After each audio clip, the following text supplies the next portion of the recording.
La plupart des États se sont mobilisés pour fournir en avril la version définitive des plans nationaux de relance. 4 pays manquent encore à l'appel, mais ils peuvent encore engager les montants des subventions jusqu'en 2022 et ceux des prêts jusqu'en 2023. La Commission européenne dispose de 2 mois pour soumettre son évaluation du plan de relance au Conseil, qui, au bout d'un mois, doit fournir sa validation.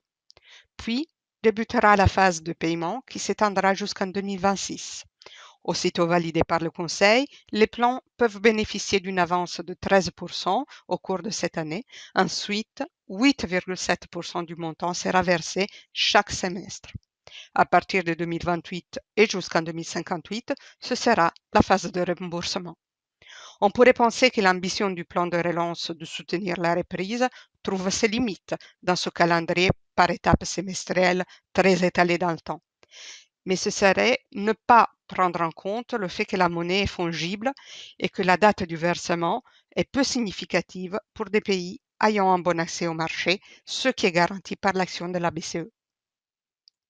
Les modalités de versement répondent donc à un processus par étapes de vérification sur la base de résultats qualitatifs et d'objectifs quantitatifs. Le contrôle de la Commission européenne vise à évaluer si l'exécution budgétaire respecte les délais et est conforme aux engagements. Le plan de relance peut se lire comme un contrat entre les États et l'Union européenne. Les États dessinent un plan qui répond à leurs priorités nationales, qui elles-mêmes s'inscrivent dans le cadre des priorités européennes. Il s'agit de transferts sous le contrôle et la responsabilité nationale dans le cadre de ce contrat avec les institutions européennes. Les États sont tenus d'opérer dans le cadre des priorités identifiées par la Commission européenne lors de son installation en 2019. Ces priorités, définies à l'horizon 2027, se déclinent en 6 piliers: la transition énergétique, la transformation numérique, la croissance soutenable et inclusive, la cohésion sociale et territoriale, la résilience sanitaire, économique, sociale et institutionnelle, et les politiques pour les générations futures. Les 2 premiers piliers concentrent plus de la moitié de l'effort de dépenses. 37% des fonds doivent être alloués à l'objectif climatique et financer la réduction des émissions, les énergies renouvelables, l'efficacité énergétique, l'intégration des systèmes de production et de stockage.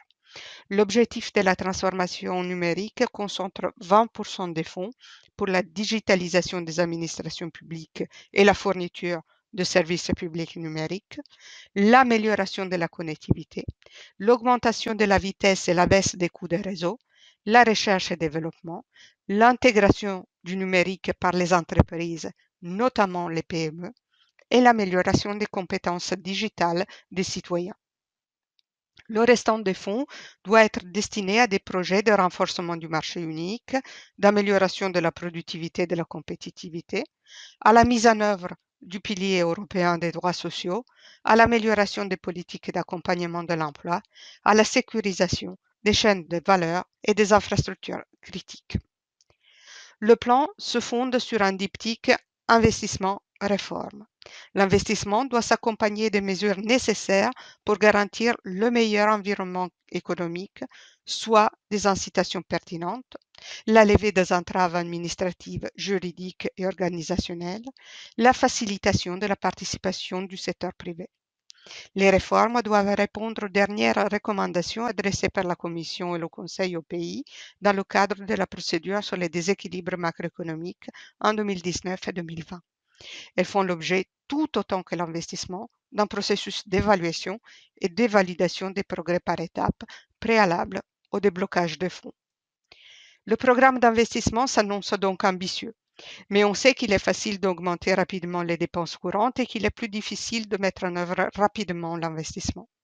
On peut déjà avancer que la dépense sera plus facile pour les pays d'Europe de l'Est qui présentent une plus faible densité d'infrastructures, tandis que pour les pays du Sud, il sera plus difficile de trouver des projets efficaces. Le taux moyen d'absorption des fonds des programmes européens préexistants, que ce soit les fonds structurels ou de cohésion, au bout de 7 ans, est de 51% seulement. Mais ce taux n'est pas une bonne référence pour le plan de relance, qui, à la différence des autres programmes européens, ne demande pas de cofinancement national et pas autant de procédures administratives. La question de la gouvernance du processus de dépenses sera néanmoins clé pour en déterminer l'efficacité. Nous aborderons cette question dans notre prochain podcast.